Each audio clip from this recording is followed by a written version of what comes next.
ইলিশের মরশুমে ইলিশ নিয়ে একটু যে জমিয়ে গল্প করব সেটা একদিনও হয়ে উঠল না। এই নিয়ে মনটা খুঁতখুত করছিল বলে আজ নিয়ে এলাম এই প্রতিবেদনটি ইলিশ নিয়ে।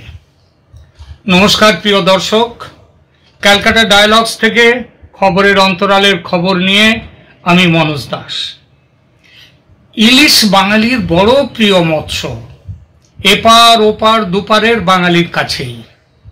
আজ না হয় ছন্দে গন্ধে বর্ণে গীতিতে পদ্মার ইলিশ গঙ্গার ইলিশকে টেক্কা মেরে দিয়েছে, টেক্কা মেরে অনেকটাই এগিয়ে গেছে।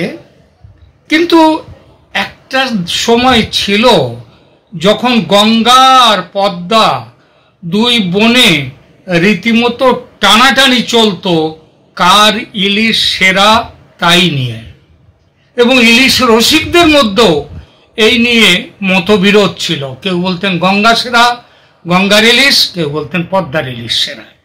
আর এখন পশ্চিমবঙ্গের যে কোনো মাছের বাজারে যান, মাছওয়ালার ডাক শুনবেন, খাঁটি বাংলাদেশ চলে আসেন।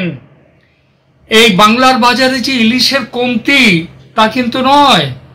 কাকদ্বীপ, নামখানা, ডায়মন্ড হারবার, কোলাঘাট, দীঘা অনেক জায়গা থেকে আসে ইলিশ, কিন্তু খোকা থেকে সাবালক হয়েছে সহজে এমন ইলিশ কম।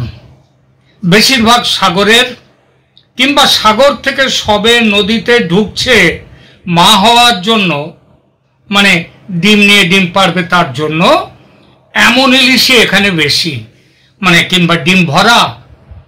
নদীর পলি খেয়ে গঙ্গা তীরের হাজারো কলকারখানা থেকে বেরিয়ে আসা তেল খেয়ে পেটে তেল জমা ইলিশ এখন আর গঙ্গায় নেই, এই বাংলাতেও নেই।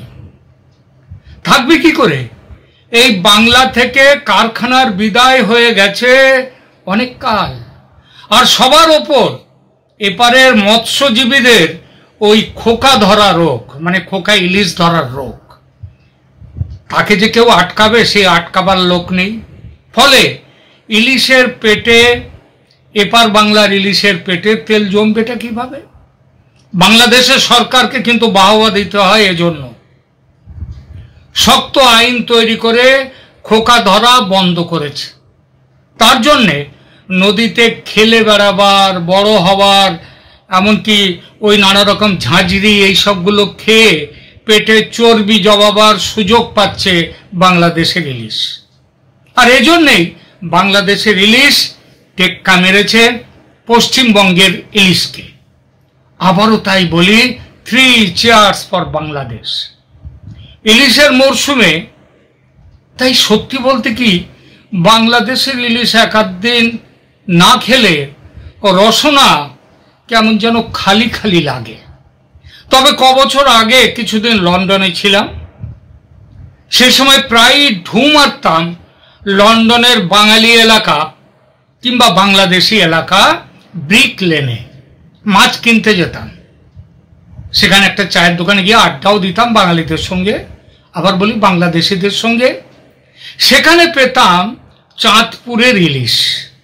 তার স্বাদ কলকাতার বাংলাদেশি ইলিশের তুলনায় যে কতটা ওপরে সে আর কি বলবো। পশ্চিমবঙ্গের দীঘার ইলিশ আর কোলাঘাট ইলিশের স্বাদে যেমন কিছু ফারাক থাকে, তার চেয়ে ঢের বেশি ফারাক লন্ডনের বাংলাদেশি ইলিশ আর কলকাতায় আসা বাংলাদেশি ইলিশের মধ্যে। হবেই তো, ইউরো, পাউন্ড, তার সঙ্গে রুপির পার্থক্য থাকবে না। তবুও যা পেতাম সে আমাদের দীঘার ইলিশের চেয়ে অনেক ভালো। এখানে যেটা পেতাম বাংলাদেশি ইলিশ বলে, সেই ভালো লাগাটা বেড়ে গিয়েছিল মাঝখানে গত 15 বছর ধরে শেখ হাসিনার কল্যাণে। তিনি প্রণব মুখার্জি, মমতা বাড়ুজ্যে এদের নিয়ম করে ফি বছর ইলিশ ভেট দিতেন। মোদিকে দিতেন কিনা জানতে চাইছেন? না না, আরে মোদি তো নিরামিষ খান, তার উপর আবার দুর্গাপুজোর সময় তো তার নবরাত্রির উপোস চলে। নিউ ইয়র্কে বাইডেনের ভোজ পর্যন্ত তিনি এজন্য খাননি। আসলে ভারতের টোটাল জনসংখ্যার বিচারে মোদির মতো লোক প্রচুর মানুষ, বড়জোর 25-30% মানুষ এখানে আমিষ খায় ভারতের। তার মধ্যে মাছ খেগো বড়জোর শতকরা 20 জন। এর মধ্যে ইলিশের কাঁটা আবার বেছে খাওয়ার লোক, বিশেষত আজকালকার ছেলেপুলেদের মধ্যে, তাদের সংখ্যা, তারা শুধু চিকেনটাই ভালোবাসে, তাদের সংখ্যা আরো 5-7% কম। তার মানে কটা লোক খায়? শুধু বাঙালিরাই বেশিরভাগ ইলিশটা ভালোবাসে। বাঙালি ছাড়া ইলিশের ধারে কেউ আদৌ ঘেঁষতে চায় না। সেজন্য বাংলাদেশের মৎস্যমন্ত্রী থুড়ি মৎস্য উপদেষ্টা, কি যেন নামটা, হ্যাঁ ফরিদা জালাল বোধহয়, ফরিদা জালাল, হ্যাঁ, তা তিনি যখন বললেন দেশের গরিব গুরবদের ইলিশ খাওয়াতে এবার ইলিশ দিবেন না ভারতকে, তখন সত্যি বলছি মনটা খারাপ হয়ে গিয়েছিল। আহারে, বুদ্ধদেব বসু আদর করে যার প্রশংসায় বলেছিলেন জলের উজ্জ্বল শস্য, সেই বস্তুটি এবার আর ঢুকবে না আমার হেসেলে। আর শুধু কি ফরিদা জালাল একা? তিনি বললেন তো একেবারে ঢাক ঢোল বাজিয়ে নেমে পড়লেন বাংলাদেশ কাঁপিয়ে যারা ভারত প্রেম দেখাচ্ছে এখন সেই জনতা, ভিডিও করে দিব না আর দিব না, ইলিশ দিব না। 2-4 খান ভিডিও এসেছে আমার কাছে, আপনাদের কাছেও এসেছে? আসেনি? কে যেন বলছেন আসেনি। আচ্ছা, আপনারা তাহলে দেখাই একখান ভিডিও বাংলাদেশের ইলিশ দিব না, দেখুন। আমাদের দেশের ইলিশ আমরা কাউকে দিতে চাই না। উনি দেশে থাকুক, দেশে থেকে ওনার বিচার হোক, আমরা এটাই চাইছি। মোদির সাথে মেয়ে বিয়া দিয়ে দিছি, শেষ। আমাদের আর দরকার নাই এই মোদি। আমরা আসলে ভারতকে, আমাদের জনমতের মতে আমরা ভারতকে কিছুই দিতে চাই না, কারণ এমন কিছু দিচ্ছি যা নিয়ে আমাদের মোদি সাহেব সারা জীবনের জন্য সন্তুষ্ট হয়ে থাকবে। এই জন্য আমরা অন্য কিছু দিতে চাই না। ইলিশ দিব আমরা কেন দিব? আমাদের দেশের ইলিশ আমরা কাউকে দিতে চাই না। মোদি সাহেব যা চাইছে আমরা তাই দিয়েছি। শেখ হাসিনা বলেছিল ভারতকে এমন কিছু দিয়েছি জীবনও ভুলবে না, এই জন্য ভুলে নাই বিদায় আজকে মোদি সরকার শেখ হাসিনাকে নিয়ে স্থান দিয়েছে এবং তাকে আশ্রয় দিয়েছে। আমরা এই জন্য নিজেরা কিছু করতে চাই না যে নিজেরা তাকে কিছু দিব। আমাদের সরকার, বাংলাদেশের জনগণ ভারতকে কিছু দিতে চায় না, দিব না। ভারতের সাথে আমাদের কোনো এত সুসম্পর্ক দরকারও নাই। হ্যাঁ, বাপ রে, কি হুঙ্কার দেখলেন? আচ্ছা দিদি ভাই, দিব না বলতেছেন কেন? আপনার কি আমাদের ইলিশ দেন না বিক্রি করেন? ইলিশ তো এমনি দেন না, আপনারা বিক্রি করেন, আমরা টাকা দিয়ে কিনি। তাহলে দিব না করে এমন একবারে হুঙ্কার দিচ্ছেন কেন? এমন চিল্লান কেন? কোন বিক্রি করব না, কোমরের জোর তাহলে বুঝি। বিক্রি করা আর দেওয়া যদি এক বস্তু হয় তাহলে আমরাও বলি ইলিশ ভাজেন কি দিয়া? সর্ষের তেল, তাই তো? তা সেই সর্ষের তেল কোথা থেকে পান আপনারা সেটা কি জানেন? জানার চেষ্টা করেছেন? আপনাদের দেশে যারা ইলিশ দিব না করে চেঁচান, তারা, আপনাদের দেশ তো এক কাঁচা সর্ষের তেল তৈরি করে না।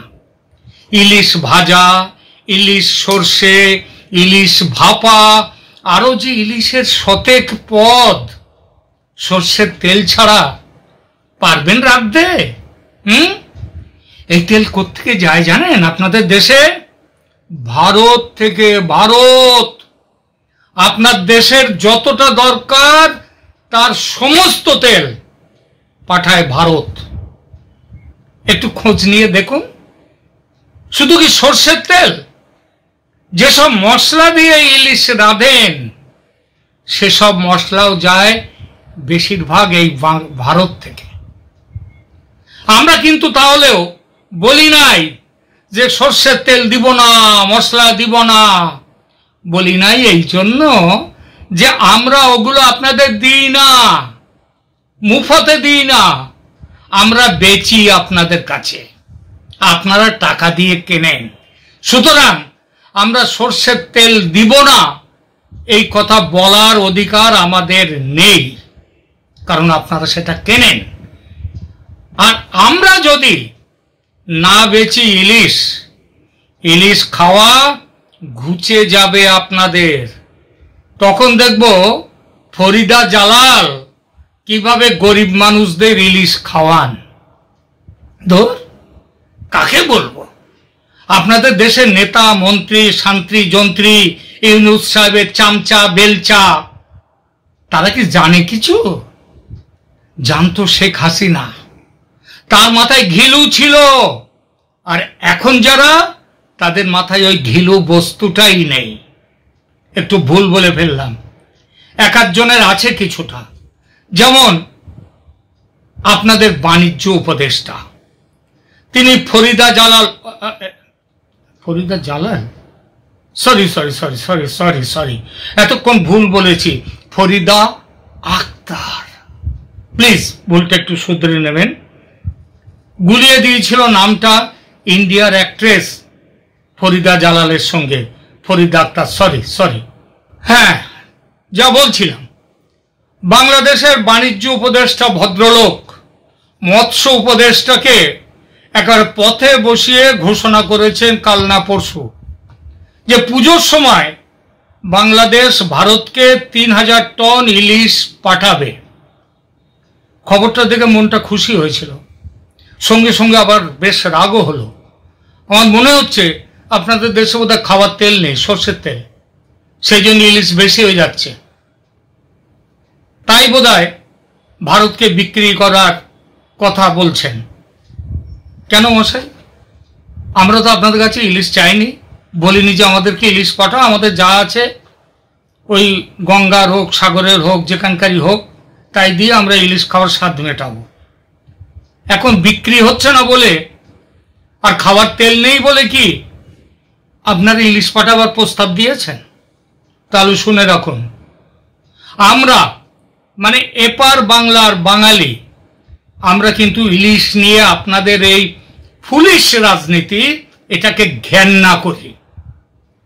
আর এই ঘেন্না থেকে প্রতিজ্ঞা করেছি, অন্তত আমি, বাংলাদেশের বন্ধুরা যদি নেমন্তন্ন করে তাদের দেশে, তবে তাদের বাড়িতে গিয়ে পদ্মার ইলিশ খাবো, নচেত খাবো না। বাজার থেকে, কলকাতার বাজার থেকে বাংলাদেশের ইলিশ কিনে খাবো না। তবে বাংলাদেশকে কিন্তু আমরা সর্ষের তেল বিক্রিতে নিষেধাজ্ঞা লাগাচ্ছি না, লাগাবো না। পেট পুরে খান, মন ভরে খান ইলিশ। শেষ করার আগে একটা ছোট্ট কৃতজ্ঞতার বার্তা দেব বাংলাদেশের গায়ক প্রিন্স মাহমুদকে। ধন্যবাদ প্রিয় গায়ক, আপনি তুমুল লড়াই করেছেন এপার বাংলার বাঙালিদের ইলিশ খাওয়ানোর জন্য। আপনি অনেক কথা বলেছেন, আপনি অনেকের সাথে তর্কে বিতর্কে নিয়েছেন।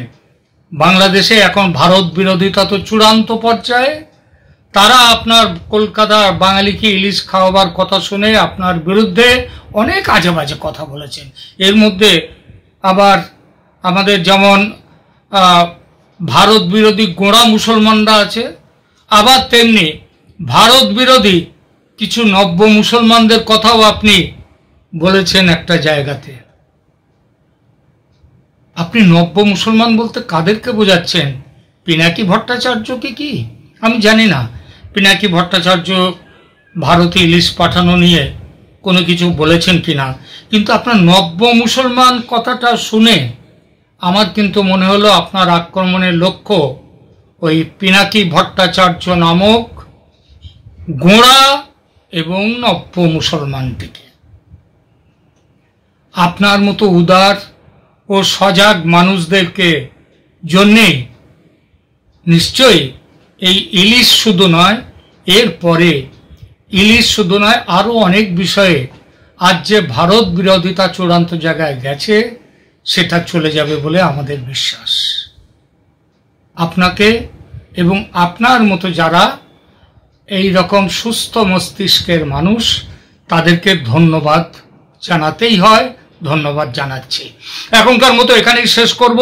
তবে শেষ করার আগে একটি কথা বলার, আপনারা জানেন সর্বকালের সর্বশ্রেষ্ঠ বাঙালি এই নামের যে সমীক্ষাটি আমরা শুরু করেছি গত কয়েকদিন, গত 4 সেপ্টেম্বর থেকে আমরা শুরু করেছি, এবং এর জন্য প্রচুর মানুষ আমাদের সেই সমীক্ষায় সাড়া দিয়ে তাদের নাম পাঠাচ্ছেন, পছন্দের তালিকা পাঠাচ্ছেন।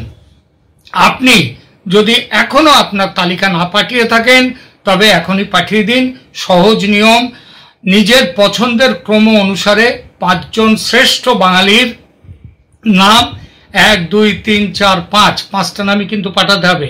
1টা কিংবা 2টো কিংবা 3টে কিংবা 4টে নয়, একেবারে 5টা নামই পাঠিয়ে দিতে হবে। আজকের যে কমেন্ট সেকশন, আজকের ভিডিও, এই কমেন্ট সেকশনে আপনারা পাঠিয়ে দিতে পারেন। আপনাদের যে কোনো দিনের কমেন্ট সেকশনেই আপনারা পাঠাতে পারেন আপনাদের পছন্দের তালিকা। এছাড়া আমাদের ক্যালকাটা ডায়ালগস manoj@gmail.com এই ইমেল অ্যাড্রেসেও আপনারা আপনাদের পছন্দের তালিকা পাঠাতে পারেন। আজকের মতো তাহলে এখানেই শেষ করছি। ধন্যবাদ।